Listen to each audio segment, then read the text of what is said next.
All right, so welcome everybody.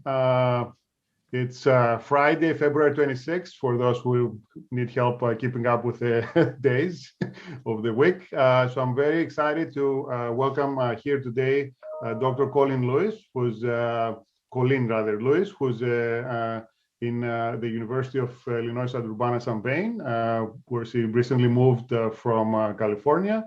Let me just say a few things about her, and then I'm going to have her speak. So she completed her PhD at the University of California, Berkeley, on science and mathematics education. She has, before that, a master's degree in computer science and a BS degree in electrical engineering and computer science. So her research seeks to identify and remove barriers to CS learning and understand and optimize CS learning. And she's the brains and and the work person behind csteachingtips.org, which is a very fun website and very useful website. So if you haven't seen this already, that's for sure something you need to start looking at and follow. And I should also make sure to mention that she received the ncwit.org and the Graduate Mentoring Award, the Anita Borg Emerging Leader Award for her efforts to broaden participation in computing. So we're very fortunate to have her take some time off and visit us from Chicago, and we'll let her tell us about how to be inclusive and busy at the same time in computer science. So thank you, Colleen. Yeah, that's awesome. And I'll just share my screen. Can I get a nod that people can see them? Okay. Yeah. Okay, perfect. Team, welcome. Thank you very much for that introduction. And I'm so thrilled to be here. I pasted a link to the slides in the chat if you want to poke around as I'm going through. And if you see any people pop in, if someone can just repost them, that would be super helpful. Okay, so I mean, the topic, for busy faculty, I think this also includes TAs, but I think a problem that we have in education is we're like, oh yeah, like you can be totally awesome, but just spend 10 times as much time constructing your class and running your classes. Like, oh, I care all the cares about making inclusive environments, but I don't have limitless time and I need to sleep every night, like a lot. So I hope to give you some practical, but not hugely expensive in terms of your time strategies. And my broader goal as a person is to try and make computer science more accessible. You heard about that a little bit in my bio. And I'm going to be telling you stories from these different stages of my life. So you heard some of my CV there, but I'm going to tell you some stories from Berkeley. I'm going to tell you some stories from Harvey Mudd College. Harvey Mudd College is an interesting case because 850 students, small STEM-focused liberal arts C school, but about half of the graduates in computer science every year identify as women. So it has been very intentionally designed in the CS program to create an inclusive and welcoming environment. And then I just started at the University of Illinois at Urbana-Champaign. I have virtually no stories from here, but here we go. The move to UIUC has allowed me to expand my team to include a postdoc, a master's student, and 3 PhD students, and I couldn't love them more. That's just for sure. So I just look at them, watch out for their names. They're fantastic. Okay. So what we're going to be doing today is going through 2 tip sheets from this project I have called csteachingtips.org, where we're trying to document and disseminate effective teaching practices. So I have these sort of top 7 tip sheets about inclusivity and reducing bias. I'm going to go through each one, and as I go through, I want to try and share some of mine and others' research that supports the strategy and why I think it's important. I think before we dive into these concrete practices, I think it's important to think about the role that we have. So here's sort of a pretty generic sort of STEM pipeline visual. And I think often we think about inclusivity and who's participating in STEM or computer science as this metaphor of a pipeline. But I think we often think about how do we fix the student.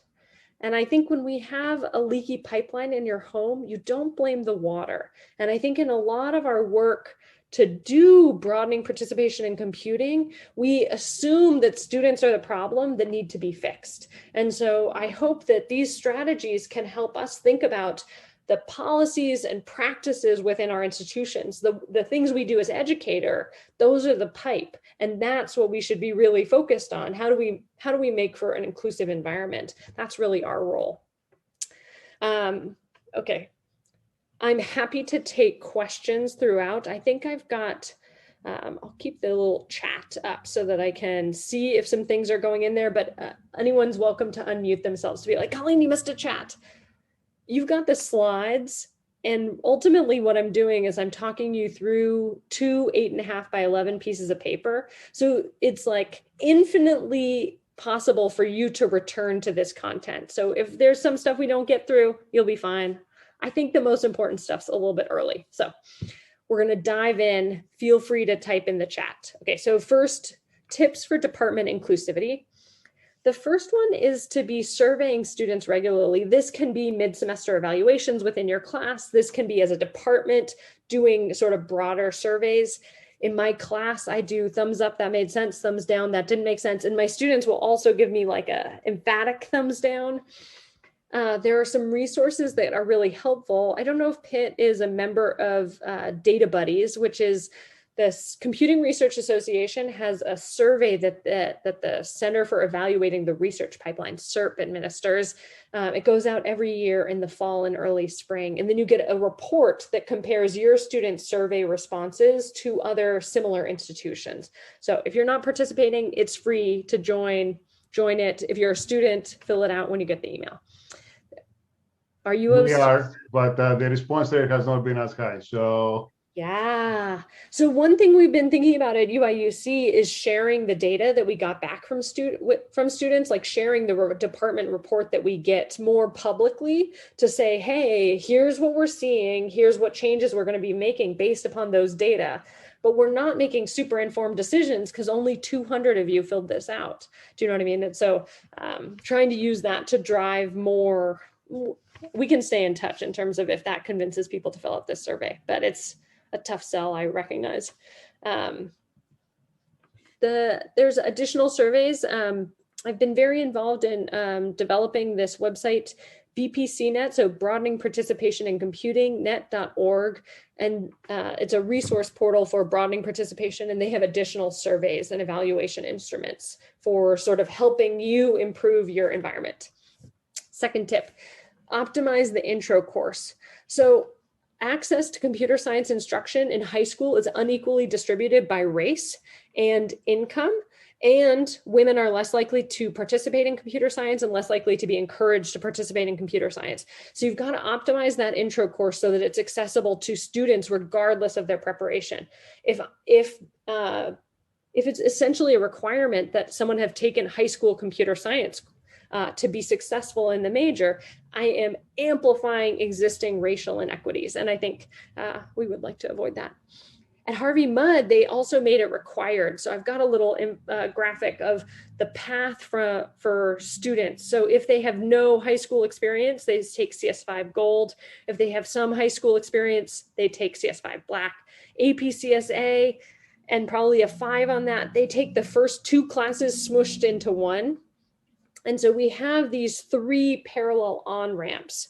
And something that's really important between these 2 versions of CS5, Gold and Black are Harvey Mudd's colors, is in CS5 Black, students have some experience and they're going to learn stuff more quickly because they just have that background. Like they know what an if statement is, say. So what we do in CS5, what's done at Harvey Mudd, I worked there very recently. What's done at Harvey Mudd is in CS5 Black, you spend that extra time teaching them stuff about computer science that's not going to help them until an upper division class.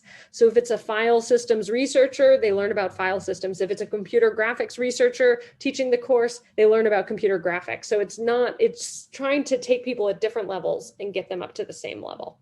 That's sort of the design of that class. And then they all join the same stream for the 3rd class. From some of my research, this piece is really important. So a student in an introductory course said CS1, that's the intro course, is like taking a foreign language class, but the majority of students are already native speakers. You think that help you, but teachers adjust to the native speakers. So people who are new to the idea get left behind in the desk. And this specifically was at an institution where you had to compete to get into a CS major. And so even if students had a ton of CS experience, they would take the introductory CS class so that they could get an A in it or an A plus in it so that they'd have a better chance. And that shifts and shapes what our classrooms look like and who they are, who they work for. Question? Yeah, actually, don't the students that already know CS, they take CS, do they get bored? And do you accept the students directly into the CS major? Yeah, so at Harvey Mudd, students who have a lot of experience don't get bored because they take 2 semesters essentially in one. Students who already know some CS, they're learning the learning goals and tests cover the same content as the sort of easier section, but it also includes untested computer science topics. So you learn something that you wouldn't normally learn until an upper division class, which I think mitigates some of the potential for boredom. But in this context, at that institution, I think students would be bored. Do you know what I mean? But because it's advantageous to take all of the courses, even if you could skip out of them and get an A, students do it. And them complaining about doing it isn't a primary thing that they're hearing at the institution as a complaint. There's so much competition to get in, and most students at that institution are not admitted directly to the major. So based upon how people were talking about competition in some of my earlier work, we did a study 2 summers ago looking at competitive enrollment processes, and we defined this very, very broadly. So anybody where when you get to college, you have a GPA threshold to get in, or that you have to apply to get in. So lots of false positives, just way overclassifying people as competitive.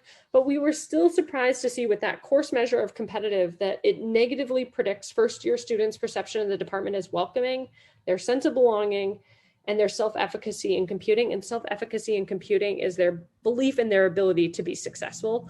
And that's at 1,200 students at 80 institutions.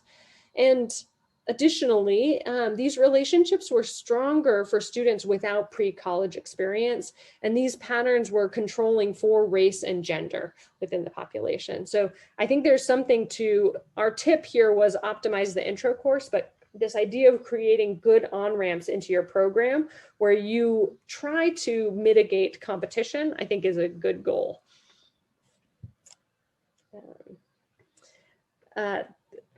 We'll come back to the list in just a second, 2 more slides before that. So this experience in that intro course relates to a common patterns or common idea. So this said, even my professor told us that some people are just born that way with the mental outlook that's compatible with CS. They feel it's so easy for them. Yeah, and he told the rest of the people that some of you will try, but some of you won't get it. And it's just that your mental outlook isn't made that way. It's something you're born with. You can't help it.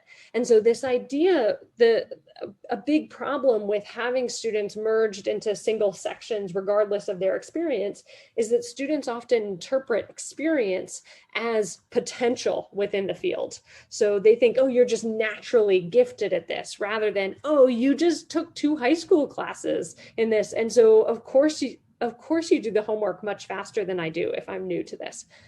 This general idea relates to something that Carol Dweck and colleagues call a fixed mindset. So that's this belief that you've either got it or you don't. You can't get, better at computer science by learning, which is, as educators, it's super problematic if we think that people can't get better at this stuff. Like, what are we doing? Do you know what I mean? And so we want students, the other idea is that your mind is a muscle, and it, by being challenged, you can learn and grow etc. Okay, but some of these pieces motivate our need to be able to optimize that intro course so that students coming from different places in high school can really be successful in our context. Tip 3, we want to monitor performance patterns. And let me tell you a story here about UC Berkeley. So this is their intro course sequence. So if you have taken APCS, you would go directly into this course, CS61A. Otherwise, you could take, this was when I was there and doing a study on it, this course called CS3, which prepares you to take CS61A. And then CS61B, which is their data structures course. That one uses Java, as does APCSA. And these ones colored in black and gray, those ones used a dialect of Lisp called Scheme. And what we found, and was a persistent pattern over time at Berkeley, was that in that data structures course, CS61B, women got lower grades than men. But if you think about who's taking APCSA, and so this is from around the time of the data collection, so 56% of test takers on AP exams were women, and calculus test takers, there were tons, 46% were women, but only 19% of AP computer science A test takers were women. And so it's like, oh, well, we have this thing where students who are taking APCSA already know the programming language of that CS61B data structures piece. So monitoring the performance patterns and seeing that women were getting lower grades, it's not that their gender was explanatory. It didn't tell us why they were getting lower grades, but we can continue to gather more information. And we were able to find that in that CS61B class, if you control for previous Java's experience, women and men's grades were indistinguishable. And so this helps us understand what part of the pipe do we need to fix. If we address the fact that we just expect students to know Java when they get to CS61B, but we haven't taught it to them, then we can do something that makes for a better on-ramp into our major and provides this added benefit for people who are less likely to have taken APCSA, which is women, Black students, Latinx students, and Indigenous students. I'm going through these quickly. I realize that I have, and if you open the slides, there's like 150 slides. Big question? No? Sometimes I see people unmute and I'm like, oh, maybe there's a question. Okay. Yeah, actually, I do. I actually do have a question. Yeah. I'm not really sure how to phrase this, and this is kind of open-ended, but what do you think? What do you think about the idea of like So my alma mater actually did used to teach CS1 in Scheme, and I've heard that the idea was that that put everybody on an equal playing field. I don't know. Do you think there is some virtue if like departments said like we're going to make everybody do that, everybody regardless of your CS background? Yeah, I think it's a really tricky thing, and I think that I bring bias to it because I went to Berkeley and learned Scheme as the first course. Do you know what I mean? And and then I taught Scheme first as a course, and I like love it. Do you know what I mean? But yeah. I think there's two things we should be thinking about. We should be thinking about collecting data to see if all of our on-ramps are successful. Are we being successful in students' experience of sort of leveling the playing field in that intro course? So that's a hypothesis we could have and that we might need to test. And it might work in some institutions, not in others. The second piece that I think we need to think about is, do students see Scheme as legitimate? And is it helping them, maybe a third one, is it helping them achieve their goals? So if students don't perceive Scheme as building their confidence to be a computer scientist, then it might not be helpful in us helping students identify with computer science and see themselves in the field and a career and all that jazz. The third piece is it's very reasonable that students want to and often need to make money over the summer, and the extent to which we can teach students skills that are useful to them in that job search.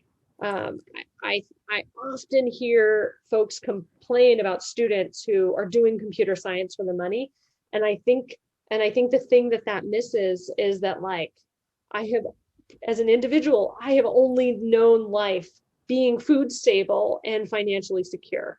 And so it's really important to recognize that Someone might want to do computer science for financial stability, and that's a completely legitimate reason to do computer science. So if it risks sort of students' ability to be successful in that sort of industry rat race, I think we might choose not to do it. Okay. But I really love Scheme. Sorry. Me too. Yeah. And just recursion, I think, is really fun. But in general, I try and stay out of the language wars. Do you know what I mean? Of like, should you do this first or that first? I'm like, you should all collect data about these important things, but I don't want to start a language war either. Exactly. I'm not going to put a stake in the ground. Team, I think it's important as an institution to support new pedagogies. So you've probably heard of active learning. So this is a really broad term that almost means nothing, but it's where students are solving problems, and it's not just lecture during class. And they've done a big meta-analysis. So that's analyzing results across here. It was 225 studies, and the work has mainly been focused at STEM broadly. And they found that students in these lecture-only sections had lower exam scores, so they were learning less. And this is over half a standard deviation, so that's pretty meaningful. And they were 1.5 times more likely to fail in that lecture-only course. We can get to like, why is this, etc. But big picture, having students do something other than just sit and listen is advantageous. There's been follow-on work with this same meta-analysis group. So here they were comparing two super heterogeneous groups. So they compared students who did and do not identify as one of these groups. And the groups were low-income, Black, Latinx, and Indigenous. And so students could identify as multiple of those. So it's like you identify as one or more of those or not. And their meta-analysis was looking at here just for exam scores, they were looking at 15 studies, and for pass rates, they were looking at 26 studies, but a reasonable number of students. They found on average, active learning reduced achievement gaps in exam scores and passing rates. Active learning benefits all students, but offers disproportionate benefits for individuals from underrepresented groups. And they defined these underrepresented groups as low-income, Black, Latinx, and Indigenous. And Latinx gets used a lot in California to handle the fact that Latino can assume a gender binary. And so the X gets used as an aggregate. Not that any individual might identify as Latinx, but it might work as a broader group term. Quick clarification on this. So disproportional benefits mean bigger, right? Bigger, yeah, okay. Better. For yeah. the underrepresented, okay. Yeah, so everybody goes up, and students from any one of those four groups goes up more. Okay, thank you. And particularly these groups, low-income students, Black students, Latinx students, and Indigenous students were performing worse than students who didn't identify as one of those. So it helped close that gap and helped everyone. May I ask one more question on that? Yeah. So is there a theory behind why it impacts them disproportionately, the underrepresented groups? Yeah, okay. I think there's some tricky things about this. One of which is that the definition of active learning is anything other than straight lecture.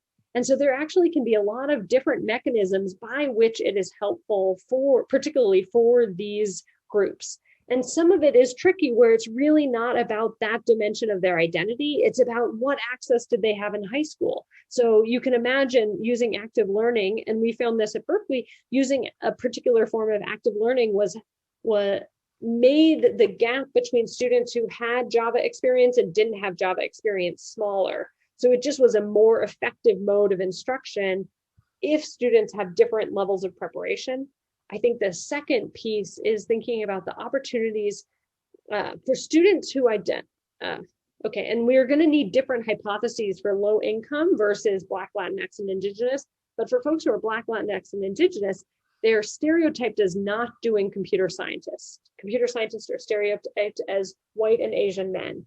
And so in a classroom, when you are not stereotyped as doing that thing, where there may be additional sort of emotional work that you have to do as you're participating, and being able to create community within the classroom, because active learning often involves peer collaboration, maybe helps support you feeling like you belong because you know someone else in the classroom.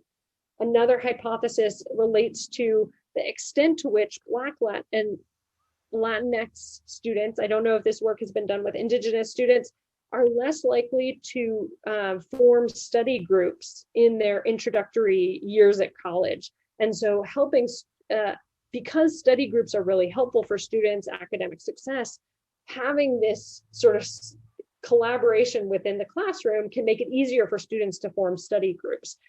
But again, each of these things are pieces that might be correlated with some dimension of their identity, but any one of the groups is heterogeneous, and it's not like a perfect predictor for any of these. I can tell you why I do active learning and what I do. So I find the research compelling enough that I should do something. What I do is I do in a big classes, I do 5 to 10 minutes of lecture. Then I give students a few problems to work on. The solutions are in their packet so they can work together and check their answers. And I walk around and answer questions. And then I go over the answer as a whole class. And I just repeat this a bunch of times. Here's the thing is it's put me on the right trajectory as an educator. It helps me refine every 5 to 10 minutes of lecture, not mid-semester evaluation. How's the class going? But like, what didn't go well? If my lecture went well, I think you should be able to solve these problems. As I walk around, I can see the ways in which students are not able to solve those problems. And semester after semester, I can improve that 5 to 10 minute chunk. It helps me be more specific about what I want them to learn. Sometimes I found like I would have some lecture content and then I would try and figure out what I should have students do. And I'm like, oh, maybe this isn't very important. Do you know what I mean? I don't have anything that I want them to know how to do and apply these ideas. And then also it gives me a break during class. And during that time, I write notes to myself about how that little lecture portion went, or I write notes to myself about what questions students asked me. And so active learning additionally provides this opportunity for me to get better feedback to drive improvements in my instruction. Quick question on this. So are these meant to be done individually in groups or sometimes one way, sometimes a different way? Yeah, what I do is I encourage students to work in groups. I find that if I say work in groups, no one works in groups. So what I do is I say, this is in person. I really haven't taught a big class since we've moved online. Point to the person that you're going to work with. And it's just silent in the room. And then everybody's looking around and pointing, and they can form groups of 2 and 4 and 3 and whatever. And then I say, okay, work in your groups to work on this. Because I think that opportunity to talk about it and get help is important. What I do is I keep reminding them, if I don't hear anything, it means you're not doing it right. That's because I force them to be in groups. And, if there's silence, technically you could be doing it on your own, but it means you're not doing it in groups. So, so that's my trick to force them. Another thing I do in my first day of class is I say, point to the person you're going to work with on this. Okay, they sort of sort it out silently and it works. Everybody's got some group, or I make sure that everyone's got some group. And then I say, on the count of 5, you are going to shout your partner's name. And so like you only have 5 seconds to find out your partner's name. 5, 4, 3, 2, 1. And then it's just this cacophony of noise.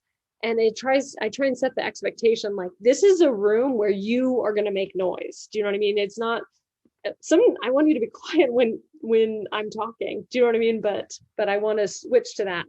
Similarly, when I give students a problem and I point to the person you're going to work with, and then if it's real quiet, I will just say, oh, hey, can people ask their neighbor how they're feeling? Because we need a little bit of noise in the room so that people don't feel uncomfortable asking their partner about the problem. So I think you do want some buzz so that it's not awkward to talk. Cool, thanks. Yeah, other questions?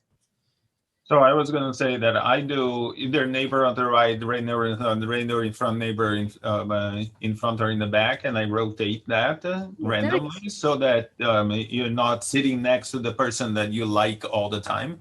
Yeah, but I really love the idea of you have 5 seconds to learn your partner's name, because that personalizes it and creates a cohort. That's a great idea, and it's so simple. And I think it's silly, which I like. Do you know what I mean? That's a personal preference, but yeah, I don't like silly, but yeah. Okay, my next tip is to train faculty and TAs to respond to bias. So I find that sometimes students will say things in the classroom and I don't know what to say. And the same is true for sort of my professional life of, someone tells me that I only got the job because I'm a woman. It's sort of like being punched in the stomach and I don't know what to say. And so I made this game, Microaggressions, the game. So microaggressions are these typically comments or short comments that can pack a punch, like, oh, you only got the job because you're a woman, or she only got the job because she's a woman, etc. I think it's a little tricky. Micro is often inaccurate because some of these things really pack a punch.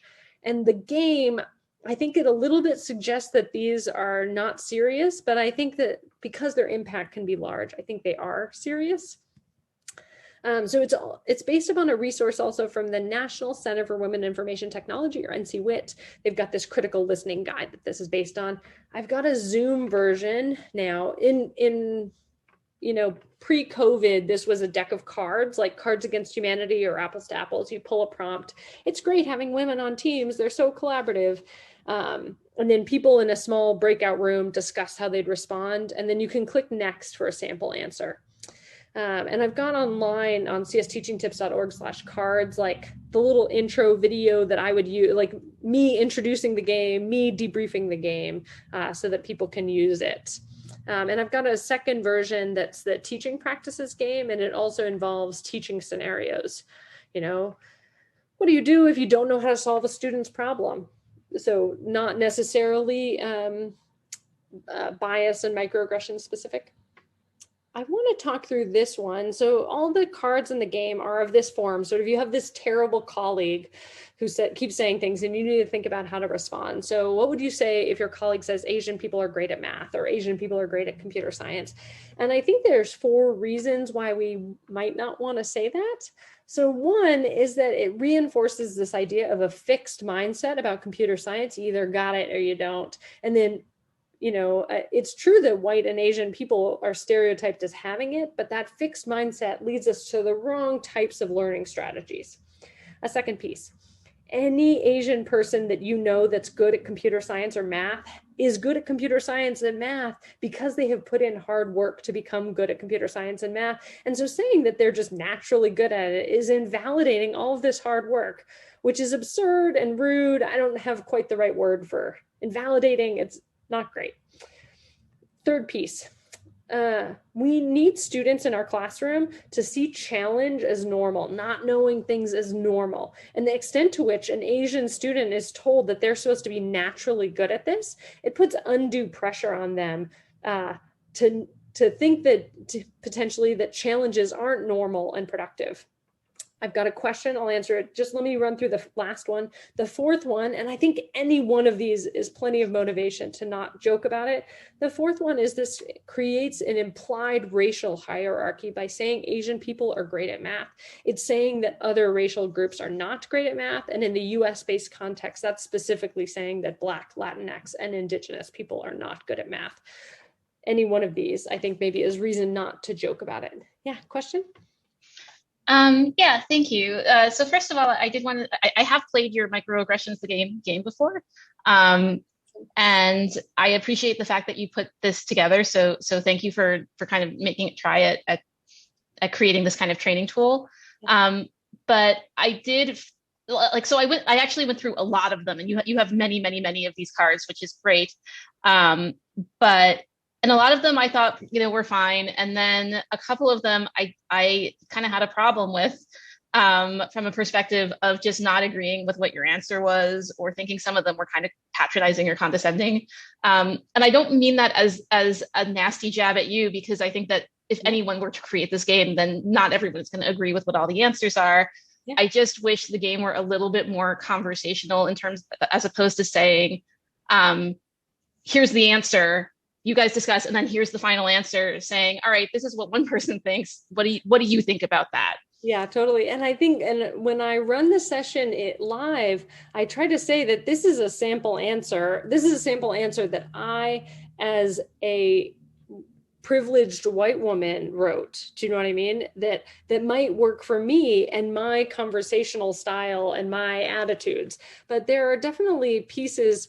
It's really nice having the online version because people are able to say like, Colleen, this part of the answer, like, what are you thinking? And I'm like, oh, good point. Tap, tap, tap, tap, tap. We can change it so easily. Whereas on the printed cards, I have much less flexibility. And if you got the first version, oh my, there's a lot of typos on there, and I'm quite sorry. But I think your broader point about like, what is the role of the sample answer? I think it's insufficient to have the card game without sample answers because there's often cards that people report not knowing why it's a microaggression or why someone might have a negative impact. And so and potentially this leads to additionally patronizing sample answers because I want to try to deconstruct not just what I would say, but why that sentence might be have a negative impact. But yeah, and if you have specific ones, I'm happy to like edit them in the live version. The printed version, I will pretend that I don't know that they're bad, but the ones where I can make change, I'm like excited to iteratively improve them. So, thank you. Okay, 4 reasons we might not say Asian people are great at CS or Asian people are great at math. And maybe there are other reasons other than those 4. So feel free to throw those in the chat or send me a note. In playing the game, I think it's important to teach people how to cheat at the game. So the way to cheat at the game is whatever your colleague says, you can say, what makes you say that? And so I think just in general, when you hear something and you're not sure what to say and it feels kind of off, you can say, what makes you say that? Or I don't know what to say, which is very honest.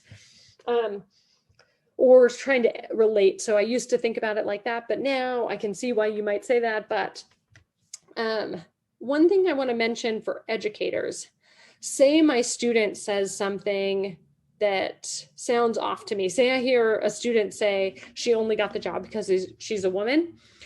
My goals are to intervene, and I want to say, I don't know what to say, but we'll talk about this in the next class. And I kind of want to squash the conversation so that we have less of the conversation in the moment.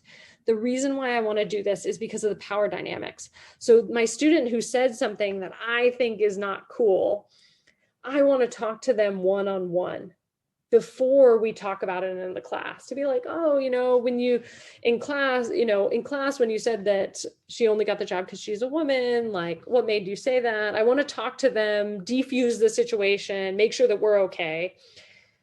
I want to also go away and talk to somebody about how am I going to handle this as a whole class so that I feel really prepared to have that conversation. So you've got to have the conversation. You've got to intervene, but you don't necessarily need to be prepared to have every conversation in the moment.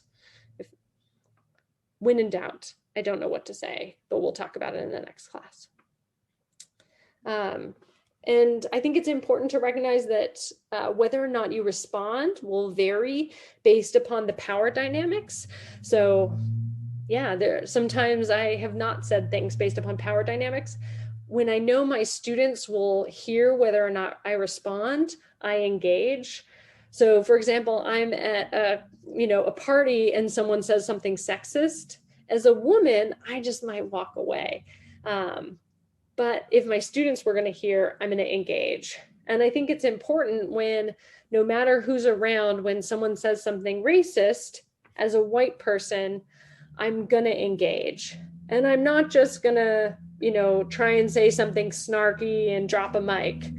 I'm going to try and engage in an authentic way. Oh, what makes you say that? I used to think about it like that, but now, because I think as a white person, it's my responsibility to try and address racism.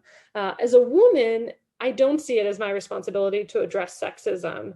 And so there might be times where I opt out in that case. But if a microaggression doesn't target a dimension of our identity, I think it's really important to engage, even though that can be uncomfortable.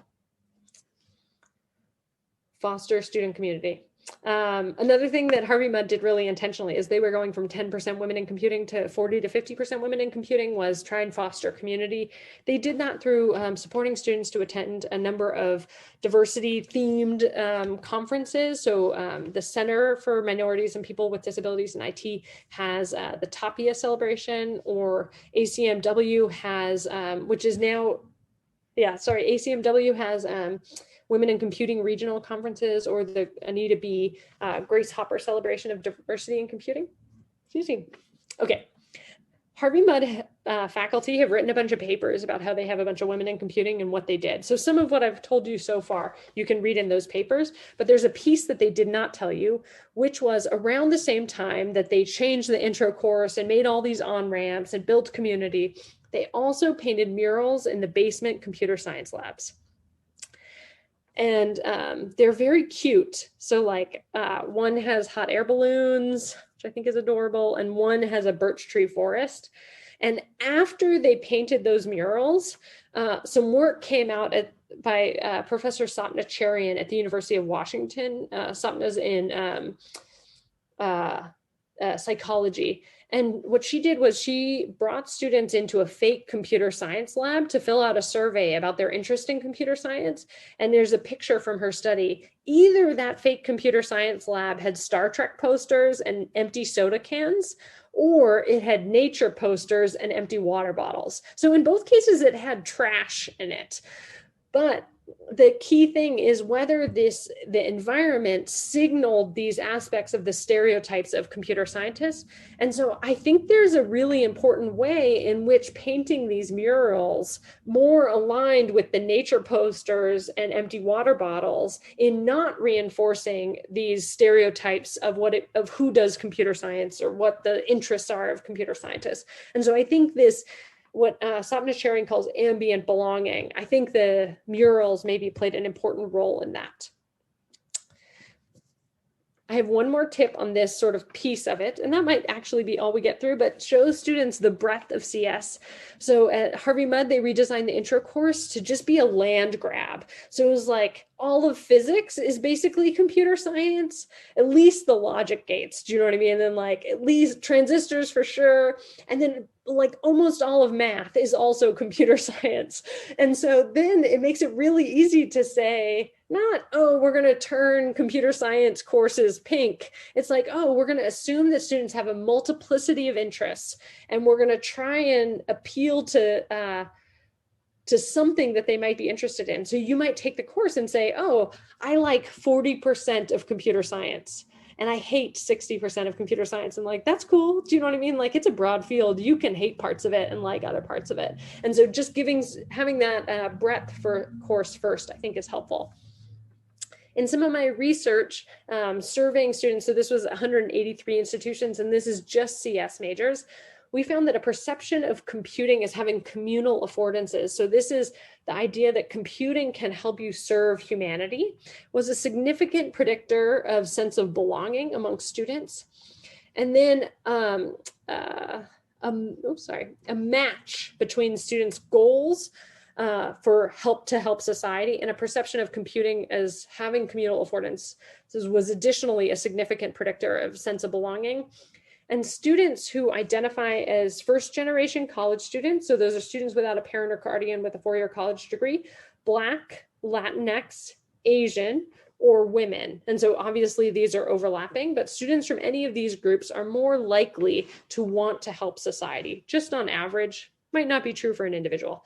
So on average, these groups are more likely to want to help society. And that match between their goals and their perception of computing was an additional positive predictor of sense of belonging. And this was controlling for race, gender, first-generation college status, and for institution. And so the big piece is, as educators, if we can highlight ways in which computing can help society, that would predicts a higher sense of belonging for all students, and additionally higher for those groups that I listed. And I'm doing follow-on work now with one of my PhD students to try and figure out like, what examples are the right examples to share with students to shift their perception of computing as having communal affordances? Because I think that's a black box that I don't totally know what's the right intervention. Okay, team. You'll find in the slides some additional notes about reducing bias in the classroom. We're right I've been talking straight almost for 50 minutes, so why don't we do 10 minutes of questions just for, because some people are going to need to leave right at the hour. Does that sound like the right? Yeah. I mean, we can look at, I'm on slide 47. Do you know what I mean? Like, I don't think we could rush through it, but I think maybe taking more questions. We can give it a go, and if people don't have a lot of questions, we can go back, but that's a good idea. So so let's open up the floor for questions. We can start, people can just unmute. If we get a lot, then you can raise your hand. Yeah. I have a comment. So I went to Pomona College, which is right next to Harvey Mudd, and so I took classes at Harvey Mudd, and I remember talking about these. This is commenting on the last thing with the painting, you know. Yeah. I remember talking about the soda cans and everything else like that with other women. I think we were at the Grace Harbor conference, and that was, you know, what is it, close to 15 years ago now, maybe not quite. But, you know, we were talking about the environment, and, you know, it's kind of an obvious thing, but I don't know when you guys did that. It's just impressive how that it takes work, and that it takes, you know, time to address even, you know, simple things like environment, right? Yeah. And the thing I love about this, though, is that it was a few $1,000s to get these murals painted. Do you know what I mean? And then it's not something that is additionally it costs additional money to sustain. Wow. Yeah. You know, the other thing I tried to encourage us to do, and we had this in place sometimes, was like having a student be assigned to go through the lab at night and throw away trash, just so that the place doesn't feel gross and like reinforce these stereotypes. I remember the first time I visited the Facebook headquarters on some tour, I was like a little bit surprised that the floor wasn't like sticky, like a frat floor. Do you know what I mean? And it's just like, oh, I don't know, just things, how can we make our space not seem like the stereotype, like a gross stereotype, like having sticky floors and trash everywhere? Seems like a winning strategy. I have a question. You're talking about when you're talking about the active learning. Mm-hmm. So the active learning, you lecture for 5 or 10 minutes, then you give them something about those 5 or 10 minutes. Yeah, what do you think about the idea of talking about something else? For example, lecture for 10 minutes, give them an exercise about that, lecture another 10 minutes, give them an exercise on it, talk about another 10 minutes, and now talk about microaggressions. Just so that it's completely different. What do you think about that? Yeah, so certainly when I teach software engineering or other team-based classes, we do talk about microaggressions. We do talk about implicit bias and how that might shape our interpretation of other people's behaviors and our evaluation of our team members. So I try to integrate that when possible. I do find having students solve a problem related to the content is really helpful for helping me see where I did a bad job in teaching the content. So I'm not saying instead of, I'm saying okay. In addition to. So instead of not talking about microaggressions in your CS1 class, every class interrupt in the middle and say, hey, let's talk about something else. Let's talk about Carnival in Brazil. Let's talk about microaggressions. Let's talk about whatever, right? So I do that as a means to cleanse people's minds and not get too heavy with so many concepts. And recently I've been starting to talk about relevant stuff in a fun kind of way, but instead of just talking about the beaches in Brazil and how beautiful they are, and, talk about something else. Yeah, and there is a cognitive science finding about interleaving practice is better. So I think you can think about this in a math textbook of like, at the end of the chapter, I get to solve the problems from all the individual subsections all mixed together, and that is incredibly advantageous. So, and the hypothesis about why we should interleave practice is that it's advantageous to us to purge our long-term memory by pulling something else short-term memory, purge our short-term memory by pulling something else into our shorter-term memory. It replaces the other stuff. And then I have to practice retrieving from long-term memory that stuff to bring it back into short-term memory. And the win is how many times can you practice retrieving this information? And so instead of doing long study sessions in one topic, cognitive scientists suggest the idea of interleaving. I mean, you also need to sleep and you want to spread it out over time, but interleaving, I think there's something to that, to the purging, and then trying to recall it. Okay, good. I have another question about the active learning. So you say you give them the stuff to do and then you go around the room and look at it. Do you also use something like top hat so that you can get aggregate results? Because when you go around and there's a class of 50, then you can only get to 2 groups in each one of those exercises, right? So you may be missing out on the other 80%, right? So if you give them this and then say at the end of the exercise, there's a quiz, and then you have 30 seconds to answer the question that you just worked on. Yeah.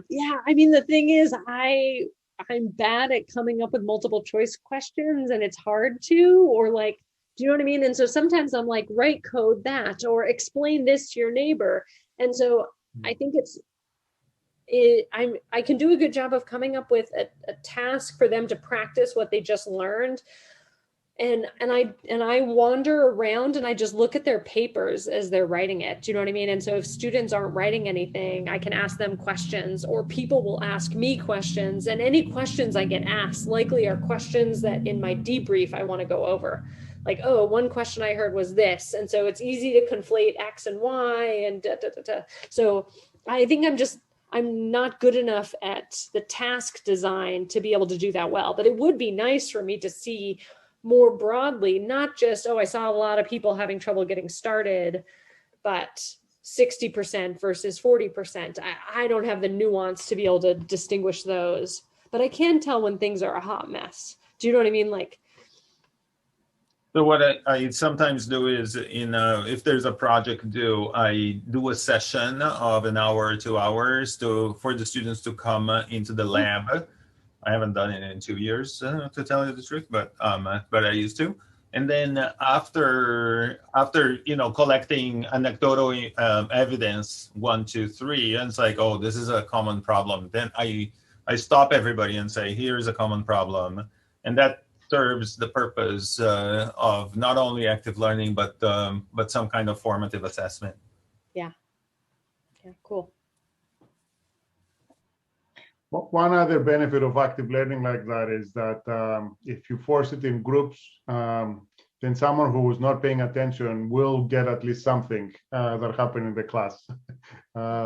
Sometimes that happens too. So I don't know. I mean, it's not the best, but it catches kind of at least it's a minimum that somehow they get it, and instead of the instructor having to repeat over and over again, they learn at least the answer to that by talking to someone else about it. So that's what I found sometimes. Yeah. Any other questions, thoughts? So would you like to go for another maybe 15, 20 minutes with the next module, and then what would be a good yeah, I'm in. Okay. So I mean, it's just poor planning on my part that I wanted to tell you more things than was reasonable for the hour. So I'm happy to get to spend a few more minutes chatting. So let's dive in. So the next tip sheet that we're looking at is tips for reducing bias. So one piece is to try to make your expectations of students explicit. And if you need to leave in the hour, I totally understand. Thank you for coming. Okay. I think you secretly wanted to come back and talk, give another talk for another hour. That's right. Yeah, I was trying to get 2 invitations out of this. That's right. That's what I think. So for everybody, let me add one thing. So for anybody who wants to leave, that's okay. We are putting the recording, like same thing that they do with really interesting, exciting interviews at JLN or whatever. I'm going to show my date, and they were putting the full interview on the video, and you could go and check it out. this is what we're going to do today as well. So if you have to go because you have other plans, no pressure, but we'll be happy to have Colleen for a while, and then we'll have a more open-ended Q&A at the end. Yeah. Thanks so much. That was great. Thank you. Yeah, take care, folks. Thank you. And we've got a question. And now's as good of a time as any. No, it was not a question. It actually was a comment. It's a great to follow up, to have you with us after we have a chance to go over these 151 slides, do some reflection, because, as you said, with active learning, we need some 5 minutes to reflect and work out. So, I know. So that will be great to have a kind of roundtable brainstorming and share experiences. Yeah. That seems easy enough to schedule. And I promise not to prepare 150 slides if we end up doing that. Yeah. Awesome. Folks, again, I totally understand if you need to head out. And here we're going to hit 7 tips. So, and these ones are actually a good bit shorter. So we'll see how we do. Reset my timer. Okay. Make your expectations explicit. So this is a new thing that's just gotten named called transparent teaching, but there's sort of new research results coming out of it. It's nothing really innovative. They just say to make explicit what you want students to learn, what students should do, and how you'll grade students. So these 3 key practices, and they had 35 faculty just apply this to a few homework assignments, and they saw big improvements. So I think maybe we'll see smaller improvements as they get more data from this, but it doesn't change the cognitive demand of your work. And so if we can make this explicit, it's particularly helpful for first-generation college students, low-income students, and then they use the term URM, underrepresented minority. And there, what they mean is Black, Latinx, or an Indigenous, and it increased students' academic confidence, sense of belonging, and perception of mastery of important skills. So you'll notice here that it's only student perception, but something that I think is reading this got me to add these things to all of my homework assignments and all of my lecture slides. I did it over the course of like 4 semesters, but you can do it without changing anything else to try to make your class more accessible for students who might not be able to guess what you want them to learn, what they should do, or how you'll grade them. So quick, but then one of the things here would be this is limited to the side effect of this on the one class only, on the grades of the one class, right? But it could fix the pipeline issue more and build the sense of belonging that you're saying for long-term retention, right? And that's more difficult to measure with one class. Totally. And so I feel like, it's not hard to do, and it doesn't fundamentally change anything about my course. And it seems like it might be better, and it's free to sustain because I reuse homework assignments, and it might have longer term impact. But because it's free, I sort of don't need that much research support to think, oh yeah, let me spend 30 minutes every week adding some of these somewhere. Grading anonymously. So I use Gradescope, which allows you to grade anonymously. Other cases, I'll just put a Post-it note on my screen where the name would appear so that I can try and grade anonymously. And the reason for this is there's tons of studies where they take identical resumes, put different names on them, and then they see what kind of callbacks or how people evaluate those resumes. So people get one with an identical resume with one of 2 names. And they just find that people's response rates correlate with the stereotypes within the field. So John gets more responses than Janet. And I've just added to the slide, I think these are the top 6 references related to this pattern that we've seen. One I want to draw your attention to, because I think it relates more directly to grading, is some unconscious unintentional bias related to, here they had law firm partners evaluate flawed writing. So they had intentionally flawed writing. And they told everyone that it was Thomas Mayer, a 3rd-year associate from NYU Law School.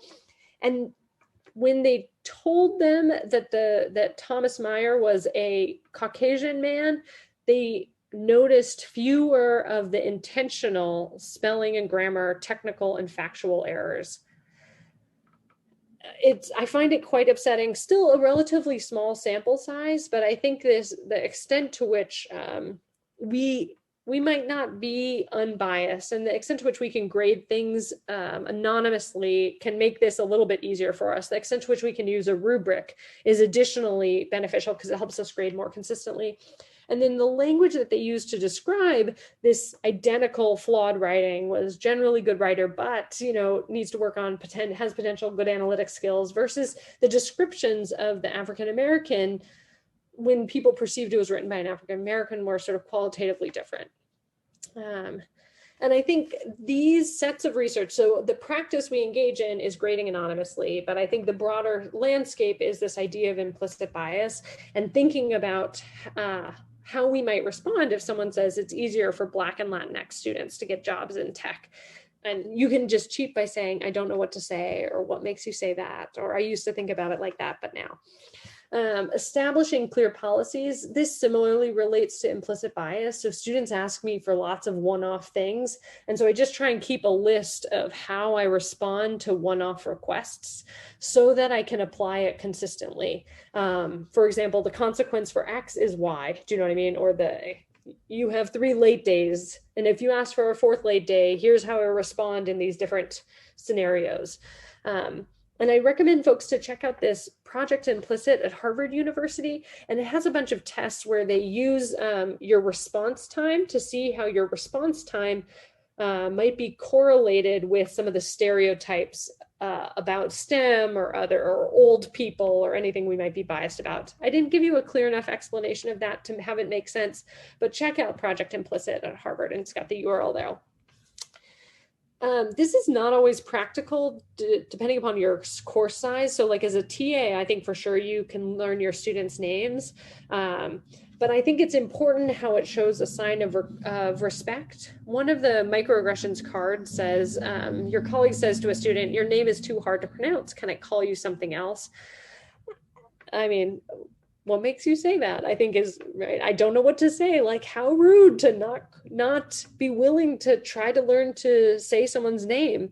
As like a native English speaker growing up in California, there are plenty of names that I find difficult to pronounce, but I find that sharing with my students that I'm really committed to pronouncing their name correctly, I think goes a long way. And one of the resources I've found helpful is pronouncenames.com, because I can listen to that name be said over and over and over again and like practice it. So I think it shows respect to use students' names. Yeah, question?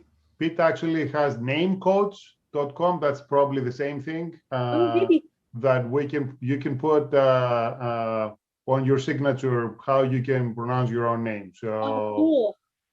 Yeah, and I've also sent a link to pronouncenames.com to a student to be like, oh, I want to make sure that I'm pronouncing your name correctly. Like, this is the resource I'm going to use. Like, is this how you would coach me to say it to make sure that you are getting the right one? Yeah, awesome. I'll add that link too. That's great. Acknowledge and manage your bias. So we all want to have a positive impact. I think that's like pretty reasonable as educators. As educators, we want to have a positive impact, but that's our intention, but we unintentionally might not have a positive impact. So my positive intent does not necessarily lead to a positive impact. And particularly, there are so many different dimensions of identity that can get microaggressed. Sometimes I might be recognizing the microaggression. Sometimes a microaggression might target me, but other times I might say a microaggression. And so I think it's important that we're ready to apologize when we mess up, when our positive intention doesn't align with the impact that we have. So I do some work. I collaborate with the National Center for Women in Information Technology, and we're building a resource. And then also I work with the USC Race and Equity Center that provides trainings to university leaders. And I've been in those contexts, I've been using this sort of discussion question. So why might saying, I'm sorry, thank you for telling me that what I said was hurtful be better than saying I didn't mean to be hurtful when someone tells you that your statements or actions have been biased or hurtful? And why might our good intentions not always lead to positive impact? So maybe folks want to unmute. Anyone want to say why they think the first apology might be better than the I didn't mean to be hurtful?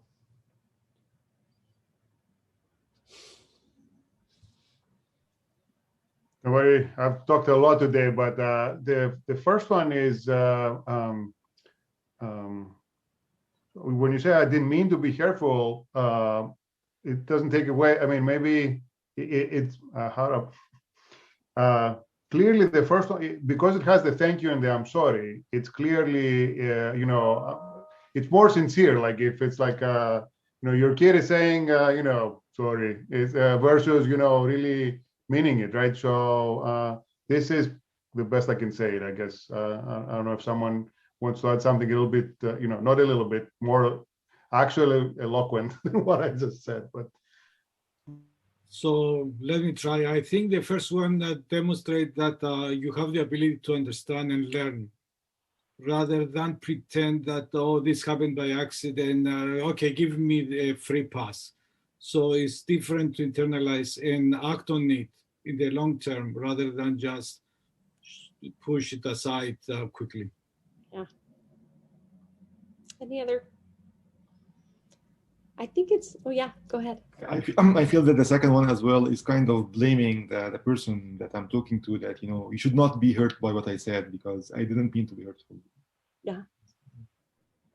I think it's also really hard to tell somebody that what they said was hurtful. And so I think saying thank you is nice. Do you know what I mean? Like, I don't know that it really fully acknowledges how hard it is, but here's the thing. So I'm with you on I prefer the first apology. I think it takes responsibility and ownership and appreciates and says explicitly, I'm sorry. But I think it's normal to have, when someone tells you that you've said something that's hurtful, if you didn't mean it to be hurtful, to want to tell them that you didn't mean to be hurtful. Like, oh, Colleen, you said this thing that had a racist impact. Be like, oh, I didn't mean to say something racist. That instinct is normal, but the thing that's important is really acknowledging the impact. Your intention isn't the key thing that matters. And folks, this sort of idea about like whose experience is prioritized has been popularized by Robin DiAngelo in this book, White Fragility, and some earlier work on it that I think is more helpful in thinking about these experiences of hearing that you might not have had a positive impact is Sherry Watt's work around the privileged identity exploration, or PI model. So add this to your reading list. I think it's helpful. It's normal to feel defensive. That's fine, but still saying, I'm sorry, thanking them and trying to do better. I'm not going to play to you this clip, but I love it. It's commentator Jay Smooth, and he explains the difference between thinking about bias as plaque that develops on your teeth versus thinking about bias as a tonsil. Like, you could get your tonsils removed. You can get your bias removed and never have to worry about this. And he says, no, bias is more like plaque that develops on your teeth. You need to engage in a daily practice to be brushing your teeth, to try and remove that plaque or to try and address that bias. So bias reduction is about a daily practice. And when someone tells you you have something stuck in your teeth, or someone tells you you have said something biased, that's kindness of them to do that. Do you know what I mean? Would recommend. You can start at the link there. It takes you to just the 3-minute portion that includes that. Okay. I think it's helpful to teach students about bias. This came up already that I use this in my software engineering class. I think students find it interesting to know that women used to be better represented in computing up until about the 1980s with the advent of the personal computer and I love this book by Nathan Ensmenger, The Computer Boys Take Over. So Nathan is a historian and talks about the ways in which advertisements for personal computers and how they were getting sold shaped and created some of our current day stereotypes of what it means to work with computers and be a computer scientist. And so I think students, I find it helpful to read this book and understand some of the origins of the stereotypes of computer science, of computer scientists. Listen to students' experiences. This one is like wishing for more wishes. If you want to make your environment more inclusive, listening to students and finding out about their, like, what do they think needs to be changed is really helpful. It's important that our students aren't our primary source for learning about racism and learning about the ways in which racism or sexism or homophobia or transphobia or Islamophobia are influencing people. We can do that through books. I can recommend a few specifically about racism. So Beverly Daniel Tatum is a developmental psychologist, and so talks about the developmental trajectory of race and ethnicity. And so I wouldn't recommend this to a random person, but for academics, I think it's a really good one to try and think about people's experience of racism. Ibram Kendi has been getting a lot of press. I would recommend as a first read, the How to Be an Anti-Racist, and the Stamped from the Beginning, again, is a historical account that is really actually pretty well summarized in the How to Be an Anti-Racist. So I'd read How to Be an Anti-Racist first. Ijoma Oluo wrote, So You Want to Talk About Race, and this one is one that's good for non-academics too, because she grounds the research about race and racism in America through her own experiences and her conversations with her Black boys. So I think this one is a nice one. And again, the whole goal is so that we're listening to our students, but we're not imposing upon them to have them teach us about racism or Islamophobia or homophobia, all the things. We should try and read about that. Okay, I lied. I have one more tip sheet that I'm sharing one tip from, which is encouraging students to seek help. This relates again to the fixed mindset stuff. And I think this study is fascinating. So what I've got on the x-axis is the field-specific ability belief. So this is higher numbers indicate that people think that that field requires innate ability. And then the y-axis is going to be the percentage of US PhD students who are female identified. Do you have an expectation of the slope of this line? So we're going to plot different fields. So you can see computer science down here, where people think physics and math require more innate brilliance. But there's an interesting trend line between these fields and these perceptions of innateness and the field's representation. And I think we can talk about for days about the mechanisms that cause that. As an educator, we already talked about fixed versus growth mindset a tiny bit, but as an educator, it's really important that students think you believe in a growth mindset. So this was looking at 150 professors. The professors took a fixed versus growth mindset survey, and then the students completed surveys about their experience in the class. And so the faculty are broken up into fixed or growth. So the faculty are binned. So how much did the instructor motivate you to do your best work? We see higher scores for faculty who had a growth mindset. How much did the instructor emphasize learning and development? We see higher scores on the survey responses with faculty who had a growth mindset. How likely would you be to recommend this course with the instructor? And I think it's, even if someone doesn't believe in a growth mindset, it is advantageous to convince your students you do believe, to motivate students and to get higher course evaluations. Do you know what I mean? And I'm fine if we don't all have the same motivations for our actions. Okay, a little bit over 15 minutes, but thank you very much. And now we've got some more time for questions, and I will stop sharing so that we can see people unmuting.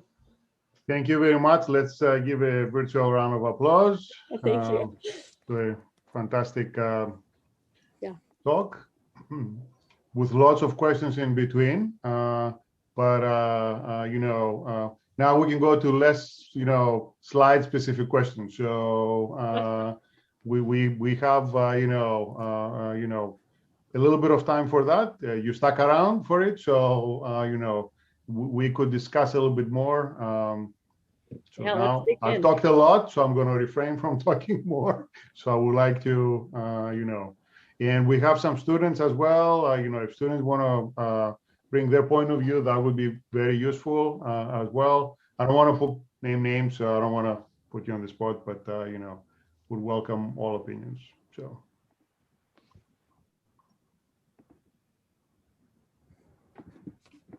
Hey, I am a student yeah, Dr. Lipney just said. But yeah, I'm also a teaching assistant, and I guess one of my biggest questions, like an undergrad teaching assistant, and one of my biggest questions was about kind of the virtual teaching experience, like having only been a TA since things have gone virtual.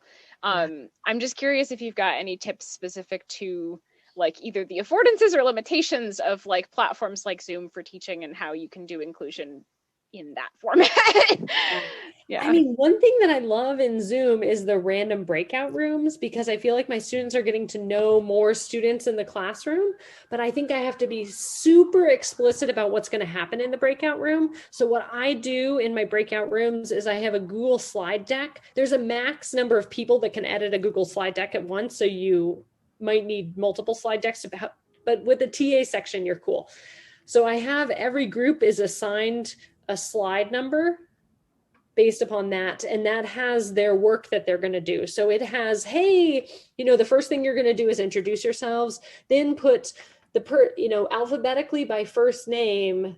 The first person puts their name here. They're going to be the facilitator. Here's their role. The second person put their name here. They're going to be the screen sharer. Start sharing your screen. And so I give people very specific roles, and I can creepily watch their slides to see if they're doing it, so that I can pop into the breakout rooms that are not doing it. And so I typically have a set of slides. So the first slide is assigning roles. And then the second slide is like, what do I want them to be doing in that breakout room and talking about? And there's always a recorder so that they're taking notes, and I can monitor what slides they're on and what progress they're making. That has been really nice, because I actually can get more transparency into group work than I could even just wandering around. I might have like people there's other things I'd be able to pick up on there, but I like that. But I haven't been I moved from teaching all the time. Harvey Mudd, my job was all about teaching, and now I'm at UIUC and my job is all about research, and I've done very little teaching. So I'm like the least good person to tell you tips for online. No, that's okay. Thank you so much. That was still very helpful. Yeah. Oh, and telling students how long they have in the breakout room. Being like, we are coming back at this time. It's obnoxious when people don't tell you. When you go into a breakout room and you're like, why am I here? How long do we have? Allow me to comment on. Go ahead, Pan. Allow me to comment on one point that you raised about trying to learn their names, which is I believe that this is a must, even if they're in a class of 40, 45. And the first day of classes, I used to ask them to do it like in a nation, put their name tags and carry them with them. And by the third week, I used to be better to learn all their names. But what I found now, making a comment about the Zoom, the moment that my memory might be betraying sometimes, the fact that the names appear on the window, it was an extremely helpful thing. So now, the moment that I felt that I might be disappointing my students, now I managed to get back. So when we go back to in person, I'm wondering to see how things will progress. Yeah. The other thing I do, because not all my students go by their legal name, is having a really handy cheat sheet of this person's name, like they go by Kim or whatever. Do you know what I mean? So that I always have those mappings. So like in my office, when we had offices outside of our homes, I would keep that on a Post-it, and I have a Google Doc that I can always tab to make sure that I am doing the right substitutions.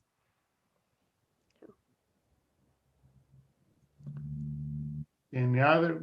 Go ahead, Since everybody's quiet. Oh, there is Malikia. Thank you. Fantastic talk.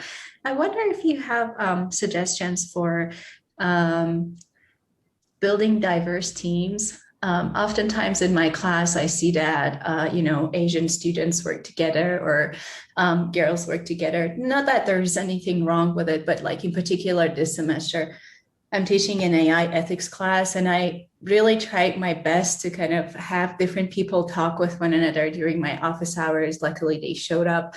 I had them kind of, what do you think? Let's meet. Can you turn on your camera? Can we But still, I see that cluster, and especially in this class, I would really love people to build diverse teams so they actually challenge one another. And but yeah, so any suggestions on how we can make that happen? Yeah, and I think helping students understand your learning goal. Do you know what I mean? That like, oh, one, I want you to be exposed to people with different experiences.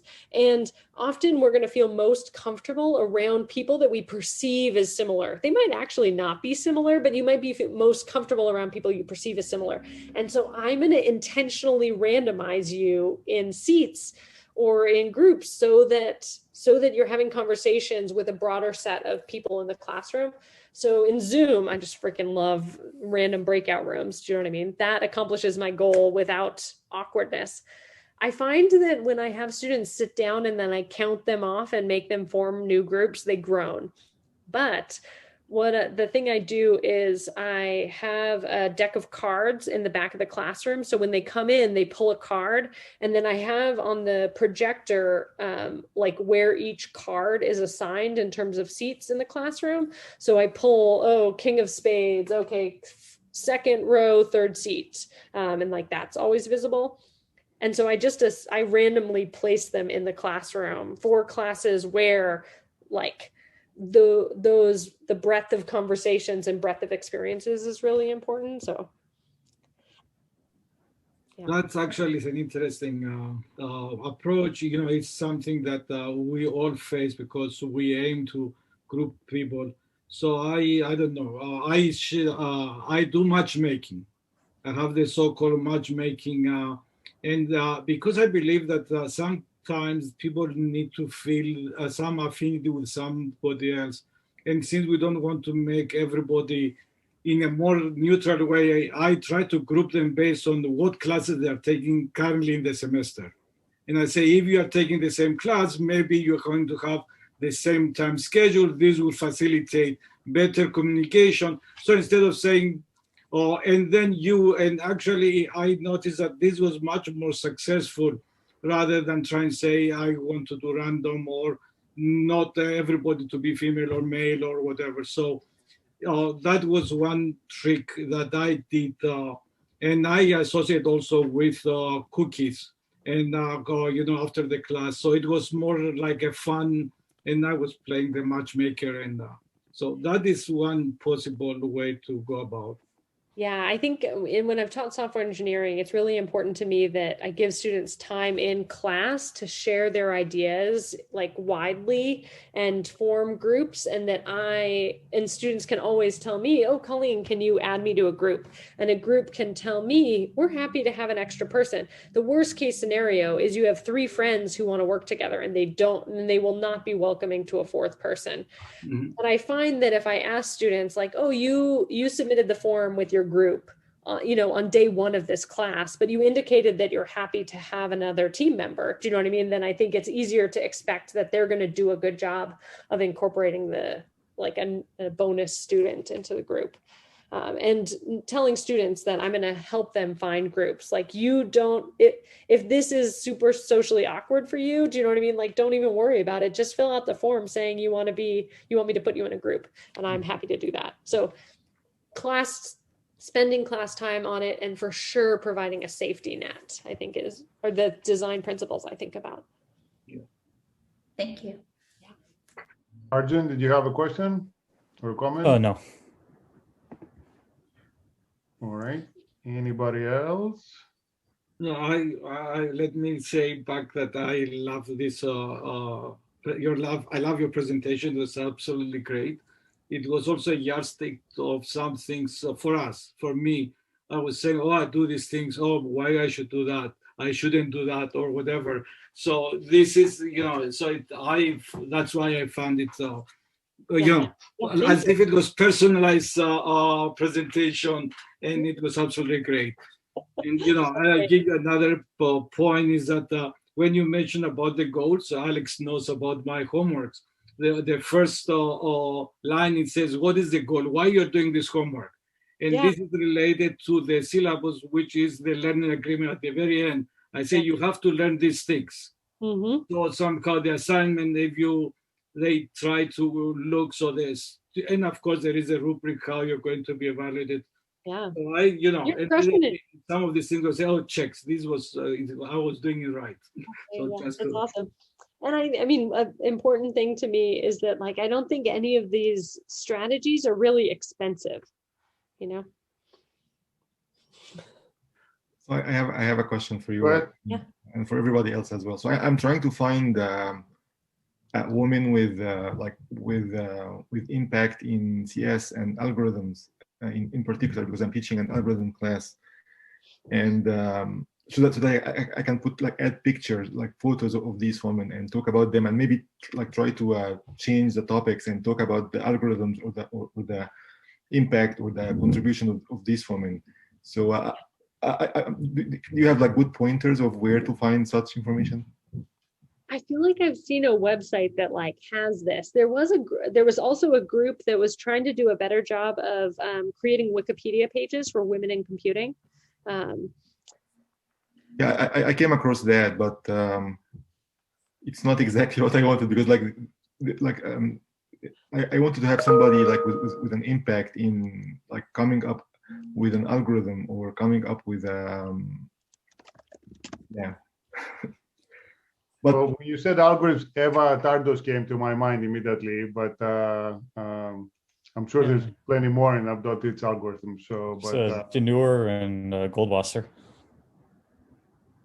okay, so I perceive this colleague of mine as female identified, and I know she's in algs. I really enjoyed chatting with her, but I don't know anything about her algs work, but would recommend. yeah, thanks. I can send a few suggestions to you, Sherry. There's also a new Wikipedia page for Black in STEM. These are African American professors in STEM, and I also share that with you. I'm planning to share that, use that in my class. So they just created it last week. That is, I found a page. I think CMU is hosting that page. I only found like two relevant topics to the class I'm teaching. So I was looking for more. I mean, there's plenty of contributions from women in CS, but for that particular class, I they need to hit your learning goals still, you know. Exactly. Yeah. The other thing I do when there's like a named algorithm that I need to introduce and it's made by a white man is I try to humanize them, because I think it's really common for students to not think about the fact that computer scientists are human.